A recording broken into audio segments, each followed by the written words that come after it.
16 au 17 janvier, 2 journées dédiées aux héros nationaux de la République démocratique du Congo, Mzee Laurent Désiré Kabila et Patrice Emery Lumumba. Le 16 janvier 2001, comme chaque année depuis 2002, les Congolais commémorent la mort de Laurent Désiré Kabila, assassiné par l'un de ses rapprochés, Rachidi Kasereka.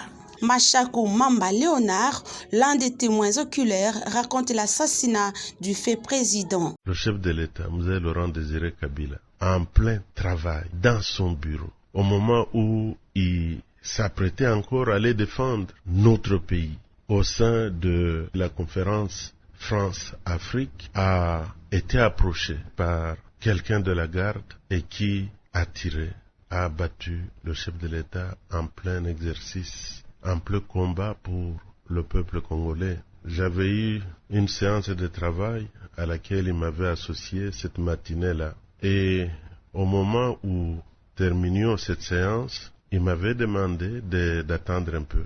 Et c'est pendant qu'on attendait que nous avons entendu 3 coups de feu. Et une des personnalités qui était dans le bureau, en sortant, en criant, on vient de tirer sur Mzee.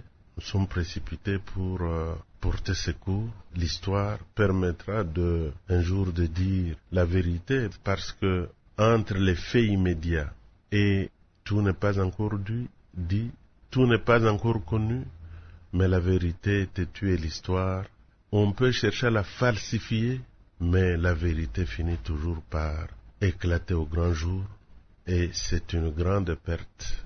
Pour ne jamais trahir les Congos, Laurent Désiré Kabila a remis en cause les conventions sur l'exploitation minière en disant « Cette exploitation ne profite pas au peuple congolais ». Mzee, pour avoir remis en cause des conventions sur l'exploitation minière en disant « Cette exploitation ne profite pas au peuple congolais, il faut que mon peuple puisse être le premier bénéficiaire ». On a considéré que c'était un crime qui mettait en jeu les intérêts de multinationaux et de certaines puissances. Ils ont préféré le supprimer pour que les richesses naturelles immenses de ce pays continuent à profiter aux autres. On a tué la personne physique, mais l'esprit de Mzee continue à planer sur notre pays et au sein de la population.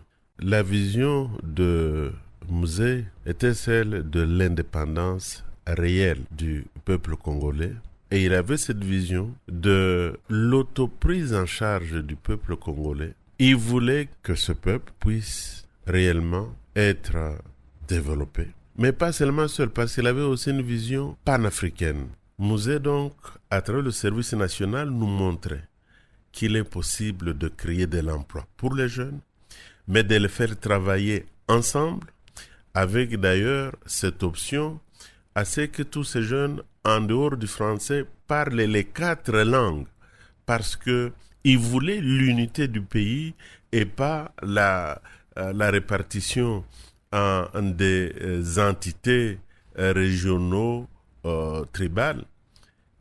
Il a accepté que tout soit fait pour que notre pays, qui était considéré parmi les 3 pays dans lesquels on ne pouvait pas éradiquer la polio, parce qu'il y avait l'Inde, le Nigeria et le Congo, il a lancé cette initiative de la vaccination généralisée contre la polio et la lutte contre les autres maladies.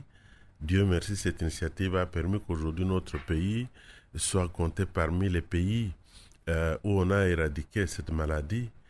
Juste après l'indépendance en 1960, Patrice Emery Lumumba fuit Kinshasa en novembre de cette année 60. Lumumba arrêté le 2 décembre et à la fin du mois, il est emmené au Katanga, là où il était assassiné. Chose grave, à 35 ans seulement. À en croire la ministre du Travail, Claudine Ndoussi, ces journées déclarées chromées et payées sur toute l'étendue du territoire national congolais. Vive nos héros nationaux de la République démocratique du Congo.